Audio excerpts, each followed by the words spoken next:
The warfighter's physiology has to be at peak when they go into a combat situation. If they're putting themselves at risk, we owe it to them to give them the best chance of coming off the field of combat in one piece and unharmed. I'm probably the ultimate pacifist. I worked for the Department of Defense for a while, and somebody said, "How can you do this?" I said, "Because I care."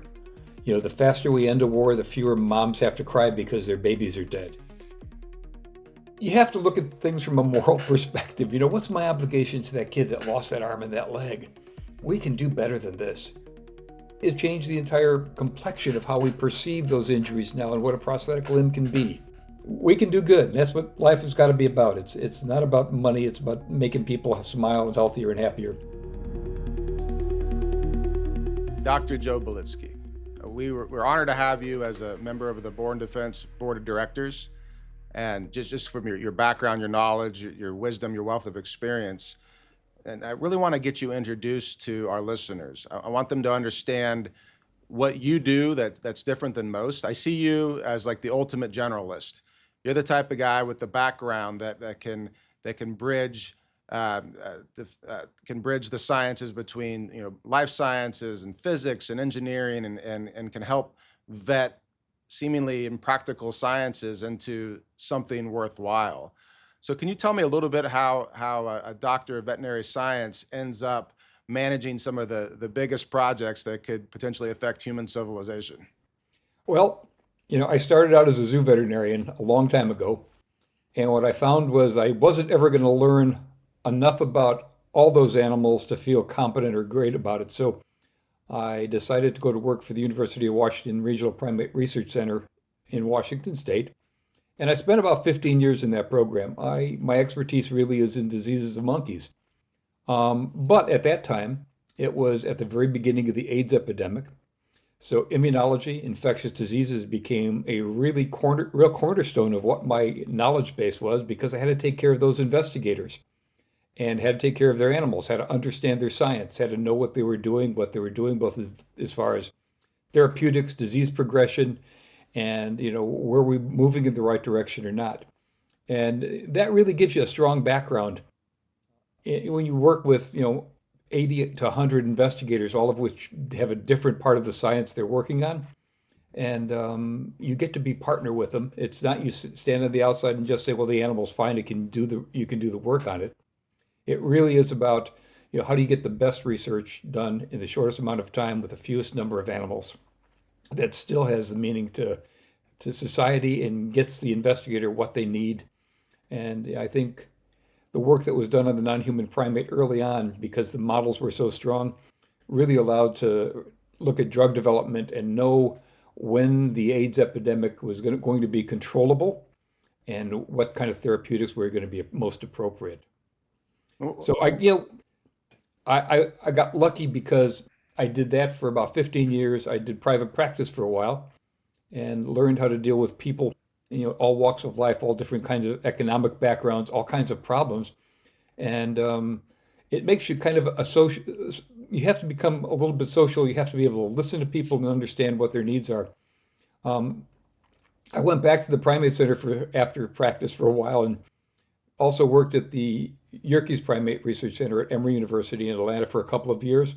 And they had probably the largest collection of animals there.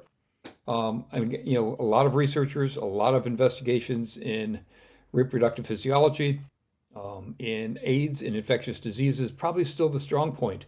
But when you have to take care of 3,500 animals and be responsible for their care and what the researchers are getting out of it, again, you have to know their science to actually work with them and get them the best results possible. After that, I applied for a position as the chief veterinary officer for NASA, and they hired me after 5 years in NASA and taking care of animals for the space program, including working intensively with both Russia and Japan. I was asked if I would consider going to work as a program manager for DARPA. Kind of in 2001, I accepted that, and NASA was nice enough to put me on loan to the Department of Defense for 4 years while that happened. I did leave government at the end of my period with DARPA, and DARPA was exceptional. DARPA was probably the most fun a person could have in research in the United States because it was one of the few jobs that they didn't tell you what to do or what they expected you to do. Your job description was sort of like, we need you to come up with two innovative ideas in science that everybody thinks can't be done and to solve those problems. And, when you think about it, that's not how life usually works. People tell you what they want solved, what they want it to do. And here, they kind of turn you loose. And then said, if you had the money, can you make it happen in 3 years? So, those are the kind of the impossibilities, but also the real challenges of the job. You're allowed to go out and find people.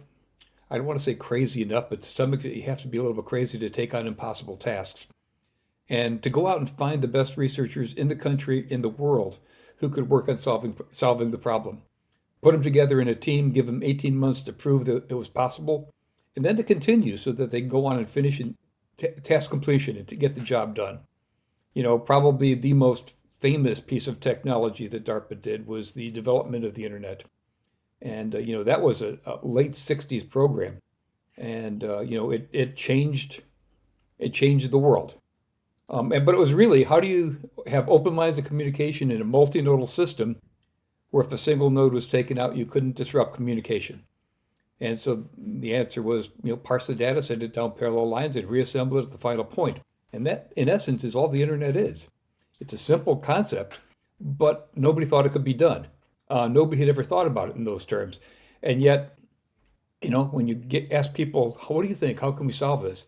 You can usually find people who can solve most really difficult tasks, but it requires engineers, computer science, math guys, putting together that collection of expertise into one package to where the end product ends up being something as significant as the internet. After that, I went to work. You're going to love this. I went to work for the University of Central Florida in nanoscience for a couple of years and helped some of their faculty get started, get them funded, and across the world, chemistry, physics. We even had one quantum physicist in the group. So, it gives you kind of get a diversity of background when you do something like that. I went to work for a laser company that developed a laser cataract surgery, which is now kind of the norm.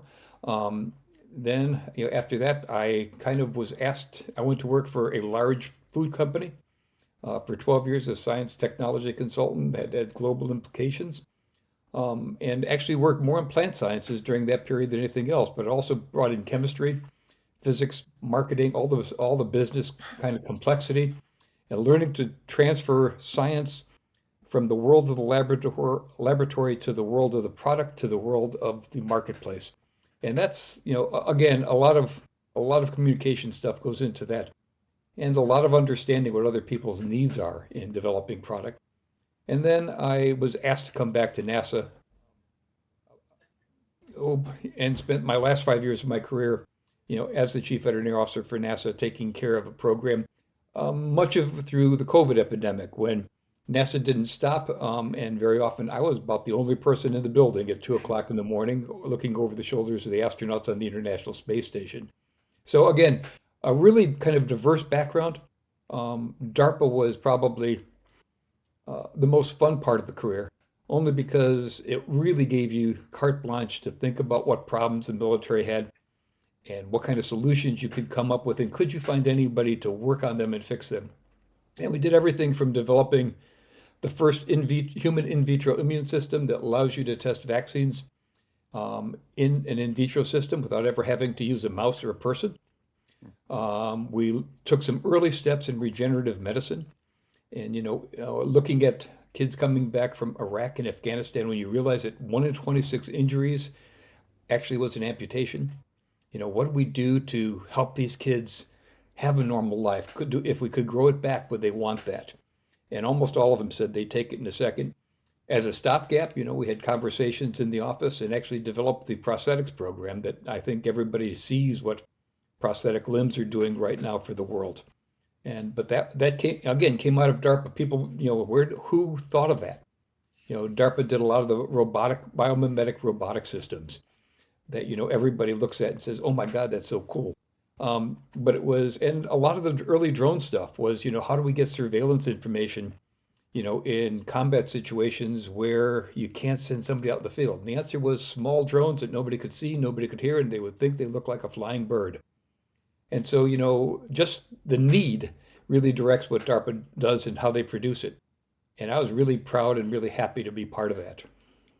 Well, to be part of something like that, you've got to be able to go from discipline to discipline, and you've got to have a functional background knowledge of these different disciplines, so you can tell BS from something authentic. You can separate the wheat from the chaff. Like what did you need to do to be prepared to understand like what's being pitched as pseudoscience or what can quickly go to a no?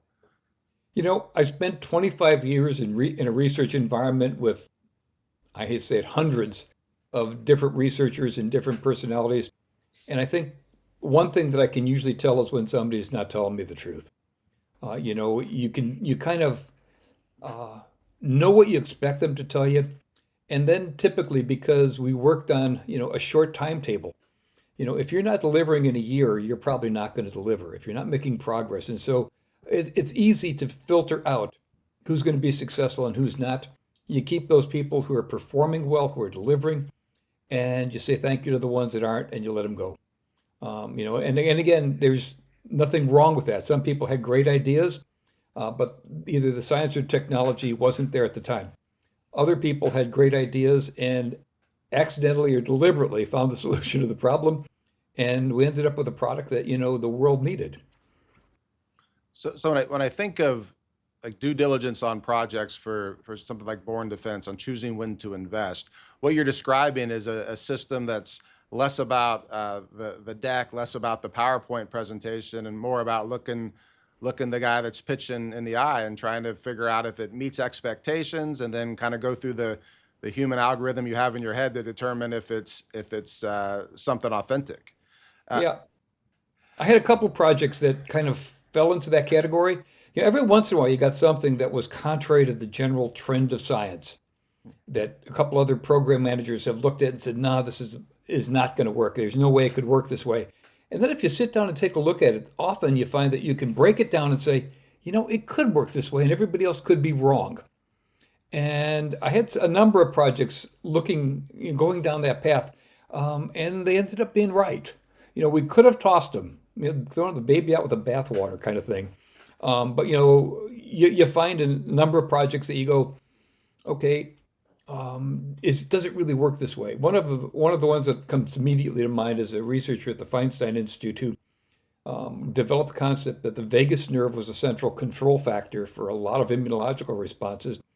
And everybody said, no, there's no evidence to support this. But when you really think about it, nobody really knew what the vagus nerve did at that point.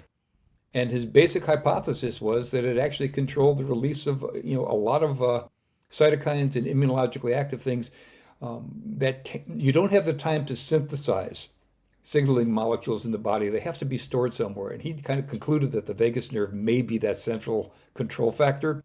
Ended up he was right. And so, 20 years later, everybody loves the concept. 20 years ago, I think I was the only one in the office who said it might work. So, being able to filter out things that have a chance, being able to look at things and say it could work this way, is probably one of the things that I find I've done really well at. I've made mistakes too, but on the other hand, when you're doing risky research, you don't expect to be right 100% of the time. But when you're right, you expect to hit a home run. what would you advise to companies that are they want to be innovative. They want to create and foster an environment that doesn't laugh when someone tries to think outside of the box. What you're describing is, people have said, no, that won't work. No, that won't work. And then you have to be an outlier. You have to have the confidence to be able to say it. And also you have to have an environment that doesn't shout you down and doesn't discourage that sort of innovation. Like how did DARPA do that, create that environment? And what would you recommend for companies? Well, one, DARPA expects to fail a certain percentage of the time. And typically it's over 50% of the time with programs, only because the ideas are expected to be innovative and I hate to say off the wall, but off the wall. Um, for companies, that have business goals and strategies they have to meet, they have to balance that level of innovation and look for products and concepts that, have some degree of maturity, but not necessarily starting from ground zero. Ground zero is a place where you've got to get funding from someplace that'll let you prove concept. There's a couple of things that I found that I kind of used as mantras, and that is dogma is paralytic to scientific progress. If you already have the answer, you never have to ask the question. But we keep asking new questions, so we keep finding out the dogma shifts, and typically people get Nobel Prizes for those shifts. Hmm. So, you've got to say, what are we really looking for in science? We're looking for that breakthrough that changes the way we think about it, that proves all the textbooks were wrong, and that, there's a new way of looking at this. Right now, I think one of the things that I've worked in and around has been the microbiome. Koch and Pasteur said everybody had to work in a pure culture environment, just with a particular bacteria in isolation. But none of those bacteria live that way in nature. They all live in a community. And so you've seen in the last 15 years that community microbiology and ecology has become to the forefront. And we see it, but that was a major shift as far as what the paradigm looked like. And DARPA really is looking for those paradigm shifts. And I think, for us, we want to find those companies that have that paradigm shift that are going to change the way innovation is done and change the way people process the information and how the product is delivered and what it can do for society. So to get in a position like you as the consummate generalist that can look across all these different areas, you have to have a real curious disposition. You have to, I would suspect that you can read people when they're telling you lies, which means you're sort of a truth seeker by nature. Like what about like your upbringing or background kind of led you down that curiosity path? Can you see anything in your youth that's like, yeah, that was me, that was proto DARPA right there? You know, my wife would probably tell you I'm a science geek. In the first time I took a biology class, I fell in love. I mean, it was what I knew I wanted to work in. Um, and then I found, as I got older and was able to start to look at chemistry, physics, and math, and I'm not an expert at all of any of them. Um, I I want to know less and less about more and more, whereas a lot of PhDs want to know more and more about less and less. As you learn more and you focus on a particular molecule, atom function, you can learn a lot about it. But for me, the excitement comes in when you take all those bits and pieces and can assemble the puzzle into a different picture. When you start to see the breakthroughs coming, because our focus was just a little bit off, and now you can fine tune it and refine it, and all of a sudden the world becomes crystal clear. And you say it could work this way, and I think those are the things that I say defense needs to be successful. We can't rely on old technology because everybody else is trying to develop new things, and especially in medicine, biology, and life sciences. For defense seems like it's tangential, but it's not. It's about performance. It's about thought processes. It's about decision making. It's about emotionality.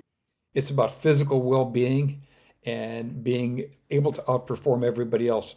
If we're going to put individuals in the field of combat in harm's way, I want them to be the best prepared, the smartest, the most alert, the best physically trained and physically competent they can possibly be, because I want to see them come home to their family. So what lessons did you learn about doing the life science side of NASA? Like if we're preparing people for the extreme conditions of space, how does that also apply to the most extreme conditions of combat? The stresses are the same. I mean, physiologically, the astronauts are stressed. I mean, you get rid of gravity, and all of a sudden, all your physiology changes. The way you think, the way you respond, your body has to adjust and reposition. Um, all the all the metabolic processes have to kind of acclimate. Blood pressure regulation, thought processes. Everything is just kind of topsy turvy for the first 2 weeks in space, according to what the astronauts come back and say. And you've got to get them prepared for that, and because you can't perform optimally if your physiology isn't linked to what your performance. And same for the warfighter. The warfighter's physiology has to be at peak when they go into a combat situation. If they're putting themselves at risk, I think we owe it to them to give them the best chance of coming off the field of combat in one piece and unharmed. And there's a lot of things that go into that. So what are some of the factors that is the most interesting research-wise for combat readiness. So you've got this reaction to gravity. You've got this confusion of the biological process, which sounds very similar to the fog of war.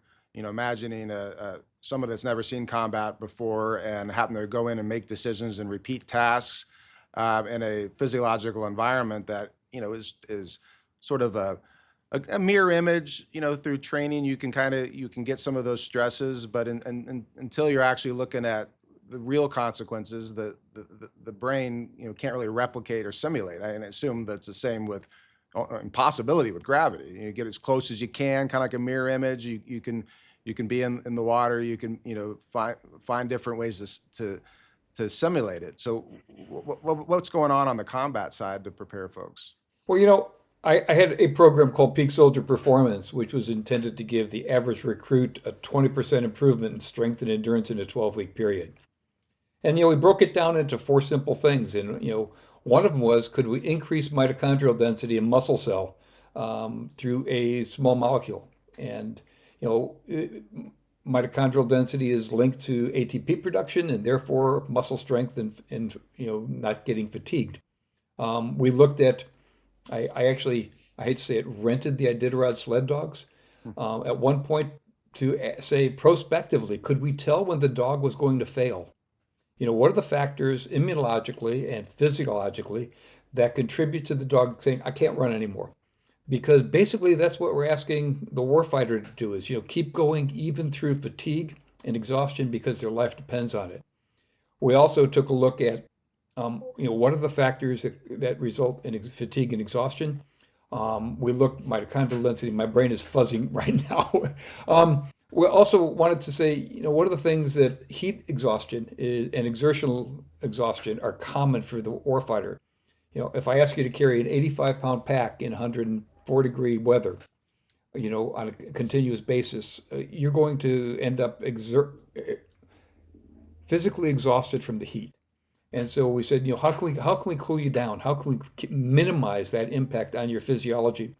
And so, there's a lot of things that go into this. And then the other thing we did, I used to play with triathlons for about 15 years. At triathlons, I was never exceptional, but you get to ask questions of, okay, I'm going to do a half Ironman today. I know I'm going to run out of energy. How can I prevent that? And so we actually developed ketone esters as a way to supplement metabolic energy demands, and it works. There's numerous products out right now, and actually most of the Tour de France riders are using ketones in addition to carbohydrates, during the race just to not run out of energy. So, you put together a cluster of things that where you can take a look at the overall physiological impacts you have to have and what contributes to it and how can we fix it and make it so they don't. When you look at our special forces guys, in the special forces handbook, it says, you're going to lose weight maybe at a pound a day. On a 30-day deployment, that's a huge deficit. If we expect them to work 24 hours a day, with physical costs, how many calories do I have to put into you? At one point, we figured out if you're going to burn 8,000 calories in a day, you're going to eat 52 power bars, something that most people cannot do. So, how can we make it so that you don't end up calorically deprived and, hitting the wall and not being able to complete tasks because we didn't do our job in getting you the nutrients and the energy reserves you need. So, it's those kind of things that, were important to me. How do I make sure that these kids, I say that, young men and women who, we send into combat have the highest potential of coming back alive to their family and making the right decisions, being able to control their emotionality and perform tasks under the most adverse conditions you can have, which is called war. I mean, you described some great breakthroughs on the physiological side. And I know, like, my own training and experience as as a rugby player, as a rafter, as an athlete. And I always particularly as somebody my age now who's going out and exercise, I'm always curious, what's going to fail first? Is it going to be my will? Is it going to be my lungs? Is it going to be my heart? Am I going to get overheated? My leg's going to fail. And so I'm kind of tied between, if I'm going good on the willpower, I'm going to get injured. My legs are going to fail. Usually, and that's because of, various training problems, for instance. But how have you guys figured out, research wise, your experience with NASA to challenge that mental part where I just want to quit? Like failures in the mind. Like my mind will quit way before my lungs, my legs, my heart. Actually, all that stuff is starting to quit because your core body temperature is going up, and that happens. And it's when your core body temperature hits about 102.5 degrees, you have to slow down because all the enzyme systems in your muscles and in the neurons in your little brain are starting to go, it's too warm, and the only way I can control my temperature is to slow down. And you find that you will, and as soon as your core temperature comes back up, you start to be able to go again. And so, it's kind of this delicate balance between nutrient availability and then physiological environment that we're asked our body to function in. You know, Special operations guys, we calculated that most of them will burn about 8,000 calories in an 8-hour period. That's a huge amount of calories. And, so and that's a lot of stress. And we never don't usually consider the fact that our brain is linked to energy supply and core body temperature alone affects emotionality. It impacts cognitive decision making and our ability to execute on those decisions because our body has to keep up with what our brain's telling it to do. You can think through it and think over it, but eventually your body's going to quit just eat regardless of what your brain's telling it because it's kind of has a fail-safe system that says you're going to die if you keep doing this. So I mean, what you're describing is sort of know thyself. That I think this might be a societal problem right now. I think a lot of young people, a lot of kids, even a lot of adults, they don't know their limits. They live in this world of comfort where they go out and exercise and they're like, oh, okay, I'm beat, and it's like, wow, like when I was getting yelled at by coaches as a kid, of course, people, there was reports occasionally where overheating, people died, and sometimes the coaches back in the 70s and 80s pushed people too far. But nowadays, there's people that don't know the difference between I'm uncomfortable versus I'm about to fall over because I'm overheated and my body's saying stop. You're right. I mean, and that's really the critical thing is how do you get the information to the people? And because of all the societal changes, we don't spend time as kids playing outside as much as we used to. Fitness levels have gone down, I think, overall, because of, I hate to say it, video games, computer, our cell phone. When I did Ironman distance triathlons for a while, I will say not very well. But I was training 7, 8 hours a day, and I wasn't getting injured. But you have to get to that level of fitness to be able to even complete the thing. And so, you kind of have to ask, what do we really need for peak performance for the kids in the military? They're young, they're healthy, but they do need the training, but they also need to work within the safety standards of when is too much Yeah. and how So do we get you to slow down? so I would summarize what you do, Dr. Bielitzki, as you're an expert in failure. You can spot, what's the brink of pushing a technology to say, and you got to be an expert. You got to be able to be like, all right, enough's enough. This was a great idea, great theory, but we're going to cut it right now. So I mean, at DARPA, you need to fail fast, fail cheap, and then when you succeed, it needs to be spectacular, right? And but you got to know what the failure point is. And then when I hear you talk about your triathlon training, that's a person who wants to know their limits. You want to know your failure point, and you want to stay just to this side of it. How did you get to that point? Like what did you do sports wise as a kid? You say you were sort of the science geek that wanted to learn things, but like learning your own body and its limits. Like how did you get down that path? You know, I grew up in a neighborhood that wasn't where nobody was particularly well off. I grew up in a Polish neighborhood in Chicago, and I worked through high school rather than did sports. And it really wasn't until I just started my undergraduate work that I started looking at sports a little bit more. I never competed at the collegiate level. It wasn't until after I got out of veterinary school that I actually started to run and do triathlons. So I was 27.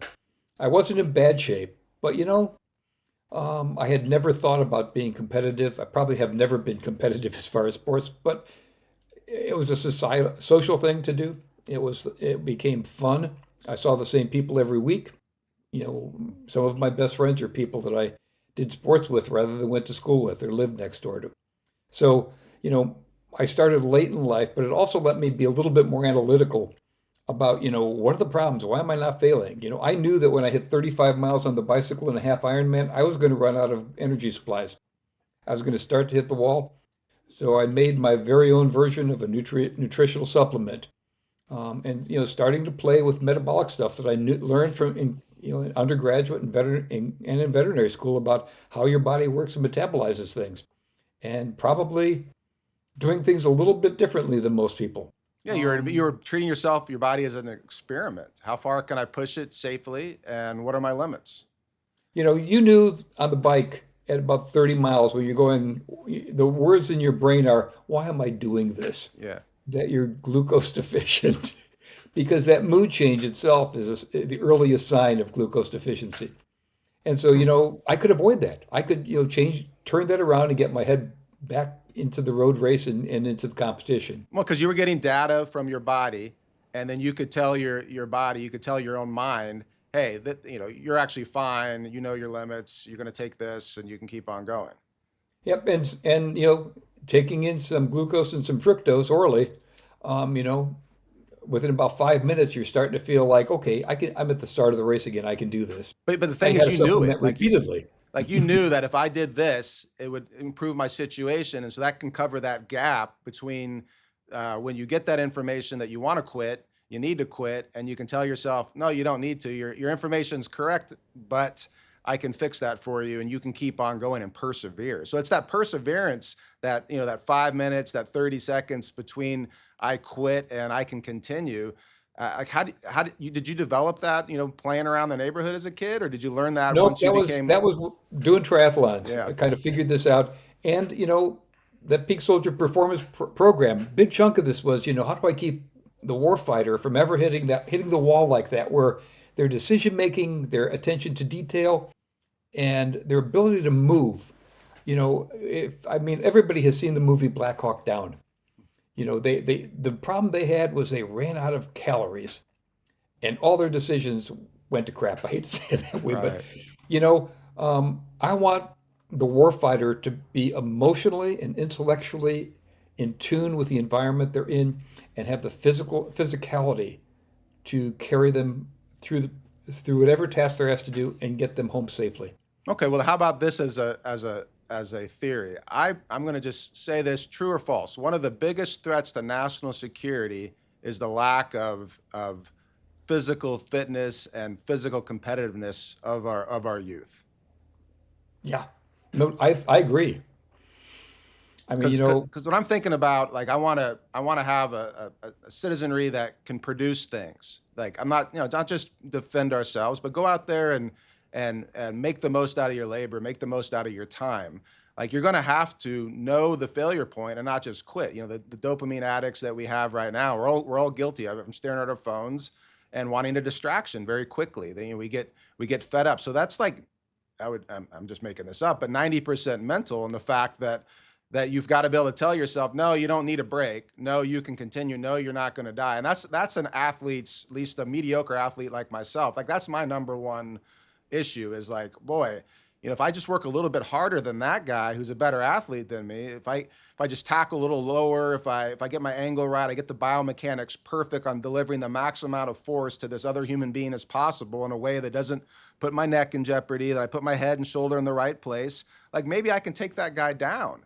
And I know it's going to hurt because I've done it every day for the last few months training. And you know what? It didn't kill me. And I feel like kids, even young adults that go through that process, they come out on the other side better able to go into business, better able to be a good leader of a family, because they have seen that pain point and learn to play around the edges.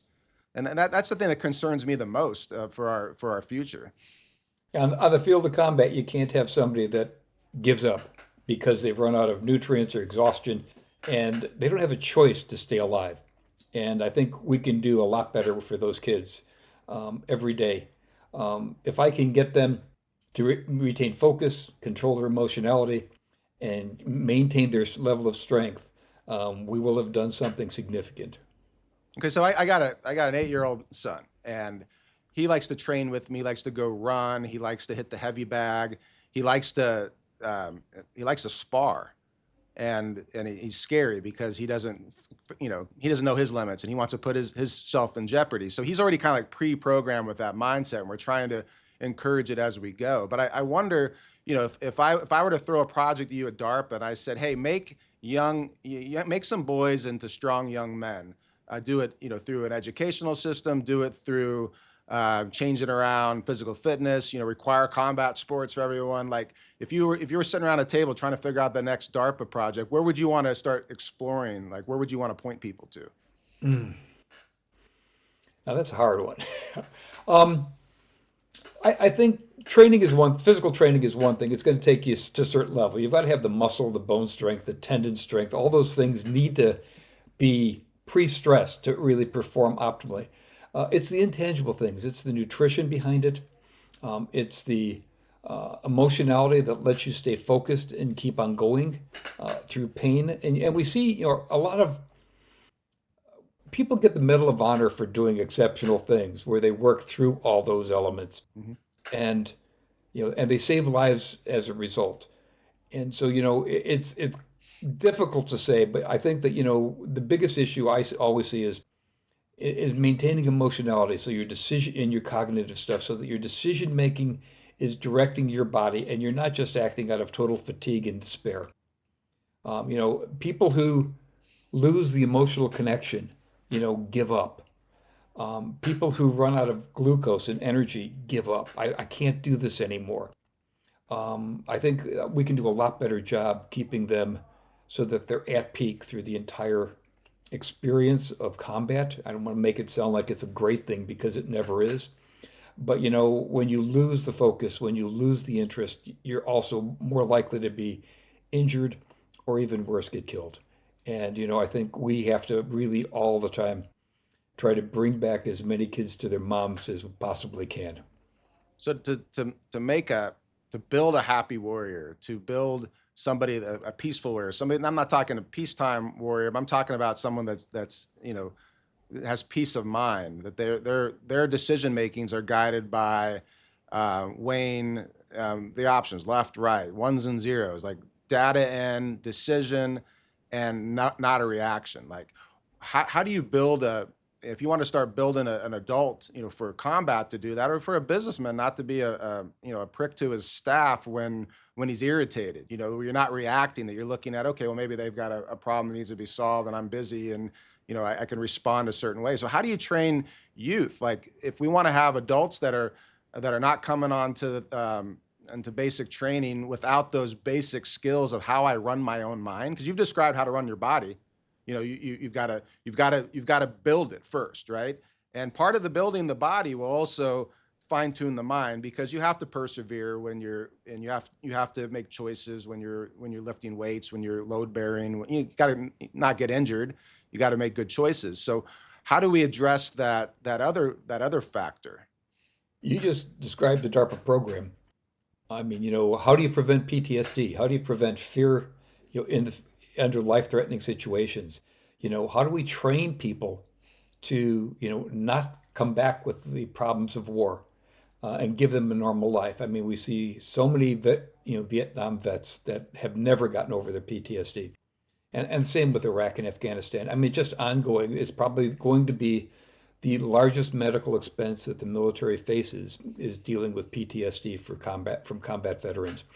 And I don't know if anybody has found a solution to it, but it's the kind of question that needs to be asked, we need to find a solution to. How do you deal? Can we precondition so that PTSD doesn't occur? A lot of people are looking at treatments for it after the fact, but is there a preventive for it? And those are the kind of things that you go throw that out to the world's experts, the neurobiologists, the behavioral people, the physiologists, and say, okay, is there a possibility that we could fix this? There's going to be somebody out there on the fringe that says, I've been thinking about this and this could possibly work. Well, that's one of the people you want to fund with a DARPA-like program. It's All right. not the person who says you can never fix this. There's no way. It's the person who says, I think I know a way to do that. And there's a small collection. They're always on the fringe. They're almost never mainstream.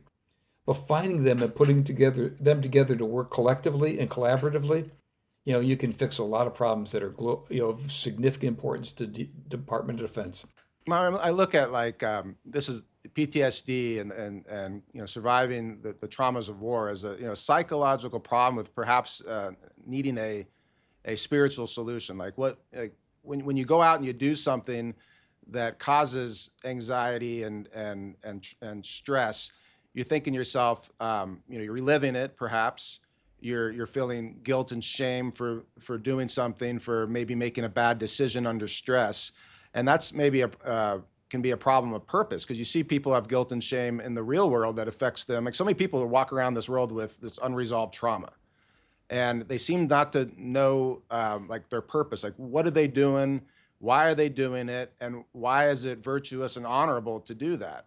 So, they, for instance, bravery. Like why is bravery's courage such an acclaimed virtue that gets you a Medal of Honor? Well, it's because you're putting other people before yourself. That you're willing to what is love but sacrifice for another. And you can sacrifice money, you can sacrifice time, but these are people that are potentially and actually in some posthumous cases sacrificing their lives, or at least knowing that that's a heavy risk. And I just look around the world and I see all these broken creatures out there that could be so much better if they tried to fight against being comfortable. If they tried to develop that state of mind that had them know what they're doing is honorable. And I wonder what in the defense context, if that may be a policy decision as well. Because if we're choosing what wars to fight, if a war is inherently deemed to be unjust by your citizenry, and therefore could be considered unjust by the combatants, does that have an increased likelihood of shame and guilt because you think you're in a fight for oil as opposed to a fight for peace and prosperity? Has that been researched? Is that something that's of consideration?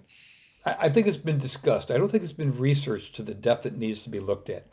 Then aside from the what happens during the actual conflict, it's the post conflict issues. You see Vietnam vets that came back that you were degraded or were looked at as they had done something wrong, when in fact what they'd done is risk their lives. Whether the war was just or not probably is irrelevant, but they were there, they did their jobs, and we also don't always treat people the right way afterwards.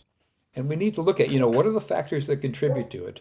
How do you minimize those, and how do you get people back to where they've got a normal life? And even I can't tell you how many times I've talked to people in my age group and say where their fathers were, great grandfathers were in World War II, and they say, my dad really never talked about what happened, and there's a lot more PTSD I think than we've ever given credit to.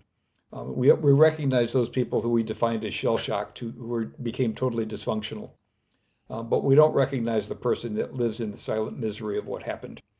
And I think there's a lot we can do, if we think about it and actually put some resources behind it to get people back to where they have a positive life and a fruitful life without the fear.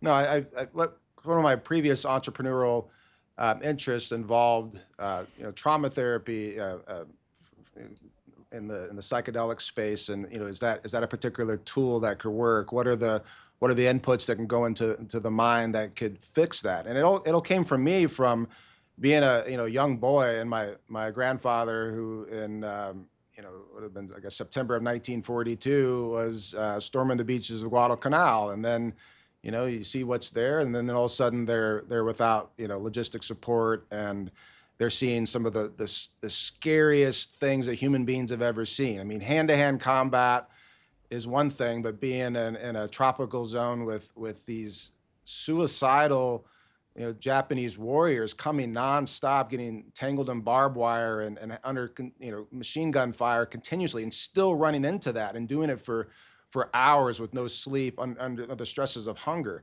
And I saw my grandfather, who had a stroke, and apparently he didn't talk about this stuff, to my grandmother and and their peers, but she would go out in the middle of the night and see them out in the yard carrying around a rifle, crawling around. So they had to lock up the rifles, and they find them in the middle of the night crawling around outside with a broomstick.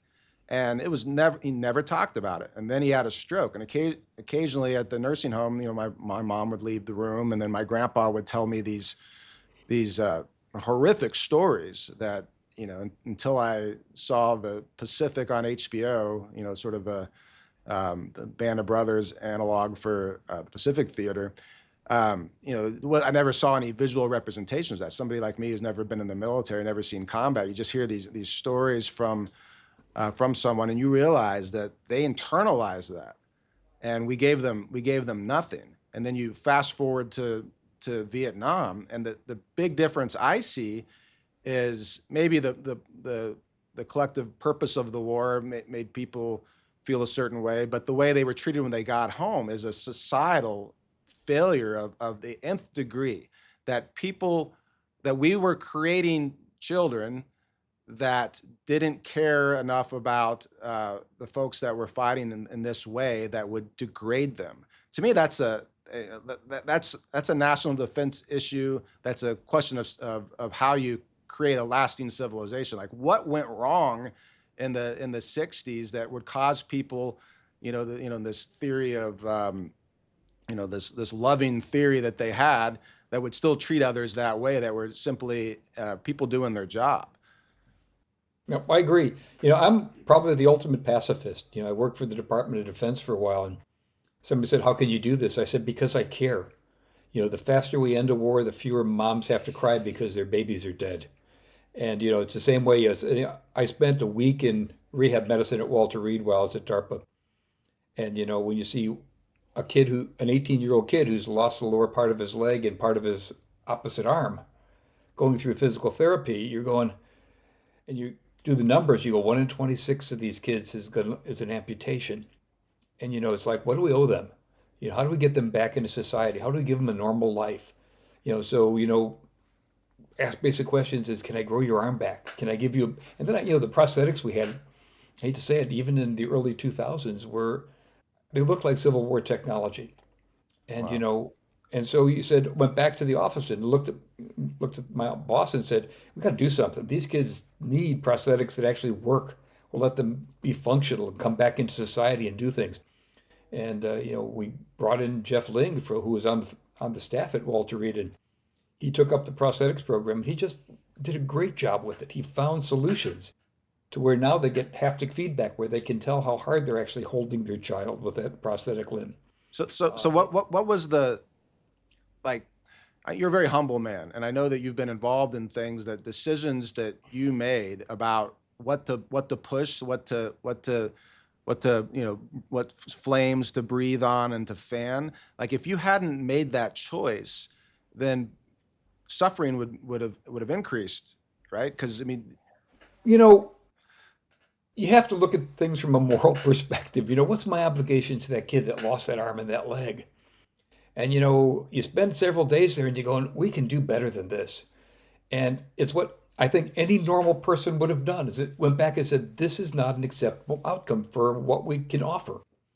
And so you go back and you say, okay, we're going to change the paradigm. We're going to do something different. Can we find the money? And at DARPA, if you could justify, the activity, the research, if you could say, we need this because this is the benefit, these are the people they're going to be benefit, and it has dual use applications for civilian populations. It was almost a no-brainer to make that investment. We had just gone through a whole lot of development with actuators and new materials and morphing aircraft and robotics, and it seemed like everything just came together at once. And when we asked the question, the answer was, well, yeah, we need to do that, and we did it. And it's changed the lives of a lot of people. It changed the entire complexion of how we perceive those injuries now and what a prosthetic limb can be.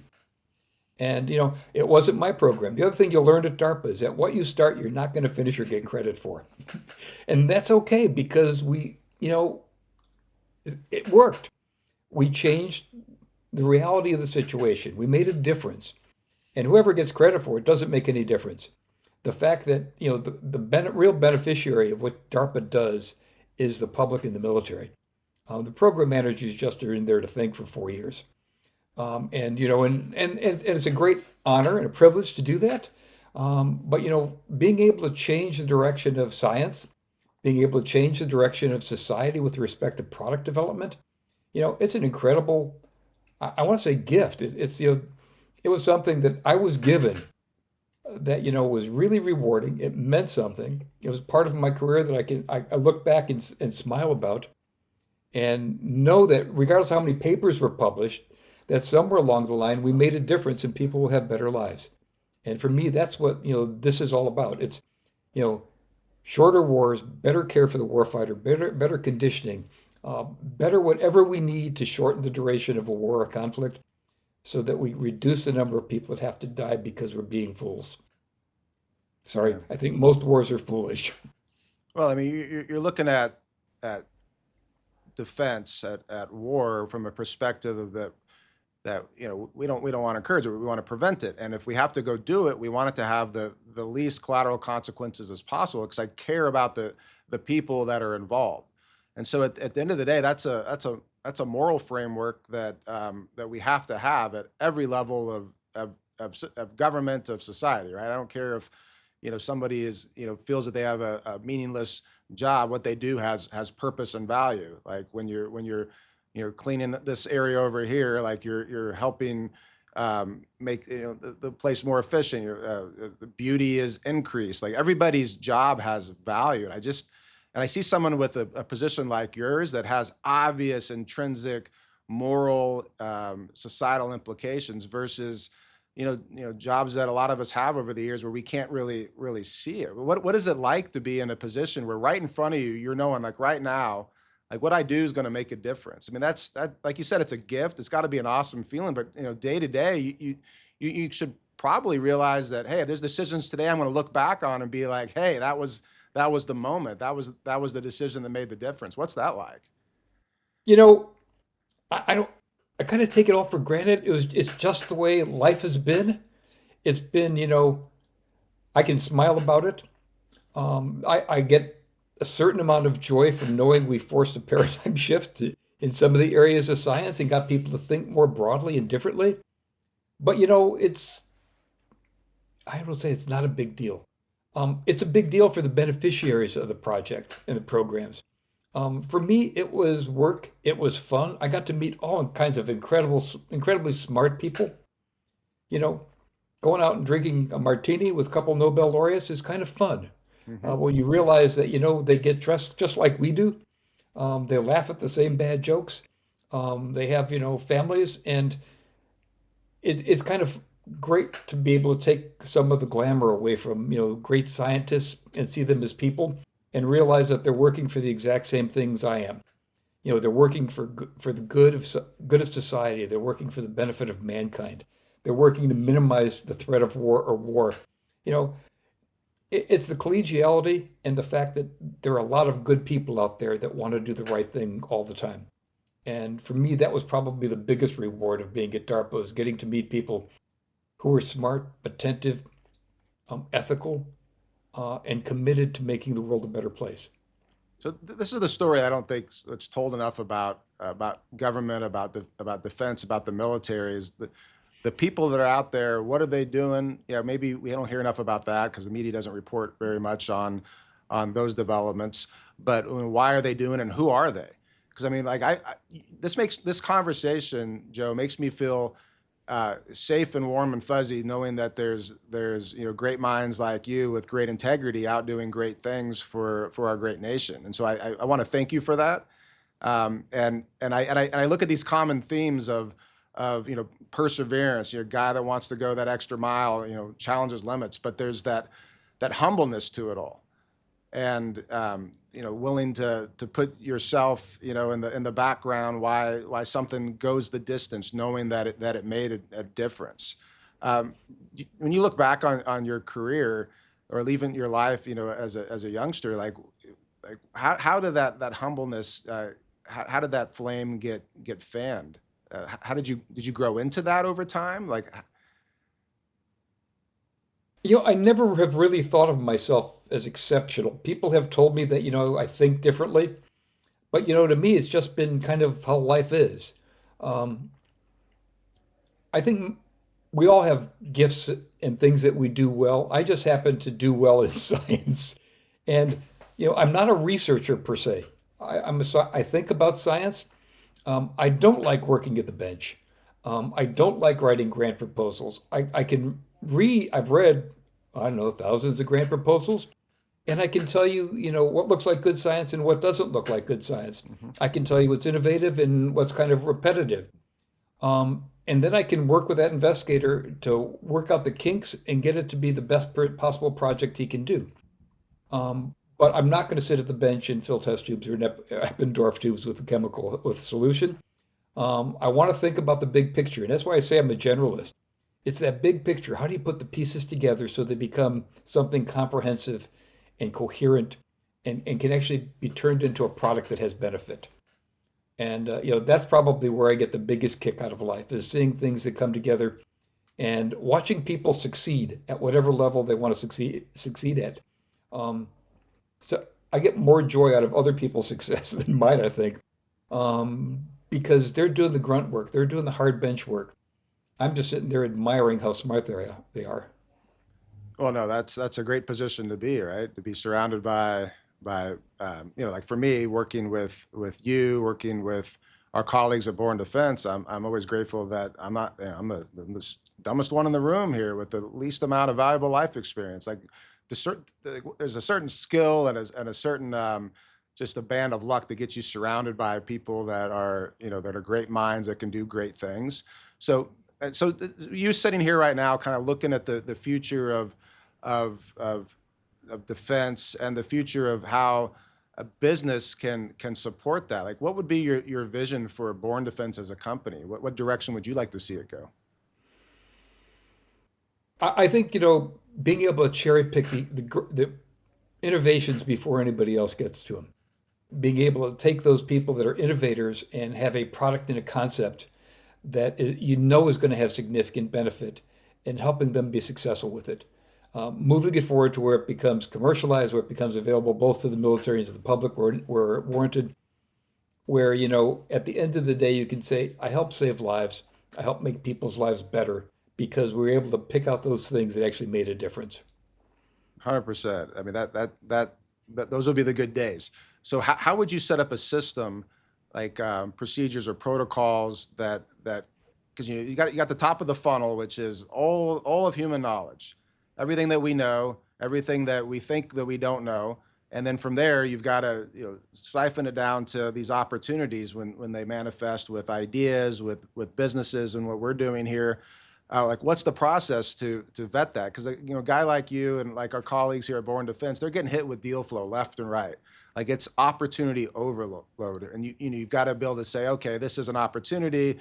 Maybe this one is too early for us to be of any value or be worth the risk profile. But like, what's a system that you've seen in the past work on how you boot ideas to the side versus is it lightning dating speed rounds? Like, is it, you choose some things and you go real hard at it. You look at it, then you move to the next one. You keep them all coming at once. Like, how do you deal with all the opportunity out there? I think you filter. You find the things that really are new and innovative that nobody else is working in, and then you have to ask the question: Is this right? Is this possible? What they're describing realistic? And then the second question from a business perspective is how much is it going to cost to take it to the next level? Most innovation starts with small companies. Almost everybody that's big now is buying the early development stuff from somebody else. They're not doing it internally. And if they say they're doing it internally, they're probably doing it poorly. I hate to say it, but it's true. Only because they're focused on a larger marketplace. And the innovators get to focus on small pieces can have direct. When you're looking, if you're looking for a particular size nut or bolt, you can find all kinds of, nuts and bolts out there, but you want to find that one that fits. And it's being able to figure out what fits into the puzzle that you're trying to solve. And I think that, that's one of the things that I find I do fairly well. And that's not meaning to be boastful, but, it's like being able to say, this makes sense. from a physical, chemical, biological point of view, this could actually work, and there's no reason why it shouldn't. And then there's other people that are going to take holes in it. That's why you have a team that actually asks the questions. Is okay. I hear what you're saying, but what about A, B, C, and D? Where can this screw up? Have we asked all the right questions? And I think the other thing you learned at DARPA is that there's a lot more that comes out of collaboration than out of competition. And what I'm hoping we're able to do is collaborate amongst the team and with people to make them better than where they would have been. Listening to other people's ideas and being able to admit when you're wrong and walk away from a concept that's poorly thought out or you made a mistake.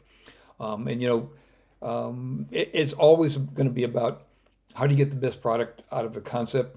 And the other one part of that is, and if the concept isn't maturing, to be able to walk away and say it's not working, guys. And there's no animosity. It's just you need to do more work on this before we're going to be able to do anything with it. And that level of honesty and integrity, I think, helps everybody. But it's also a collaborative effort when you tell somebody it's not working. So often you find people who say, "No, it works. Really, it works." And it's like it's not working, guys. It's not working at the level we need it to be. And I think that level of honesty is something that that feedback loop has to be there. It's not negative. It's not intended to be destructive. It's just intended to be honest and straightforward and try to locate in the system where are the bottlenecks? Where's this thing hung up? And typically you find if it's hung up for one group, it's hung up for everybody at the same point. And working through those bottlenecks is the thing that you want to direct your funding at. Well, you're an expert of organisms and stopping the bottlenecks, figuring out what's wrong and making sure they don't go past the breaking point and treating data like data and not being alarmed by it, right? There's no need to be alarmed. Your glucose is Yeah. low. You know, if everybody was perfect, we wouldn't have to have this conversation. And we're all learning how to navigate this world right now. Everybody's doing it together. And I think the other thing that I've been working in this area for 50 years, is in science. There's a lot of collective bits and pieces that are stuck in my brain. My wife basically says I'm full of fartless facts. But they can be integrated. It's all the little things that you filed away. That somebody brings up something and I go, have you ever thought about it this way? Or have you seen this paper? Have you looked at it like this? And experience means a lot. Somebody who's 2 years out of their postdoc and I probably have very, very different databases in our brain.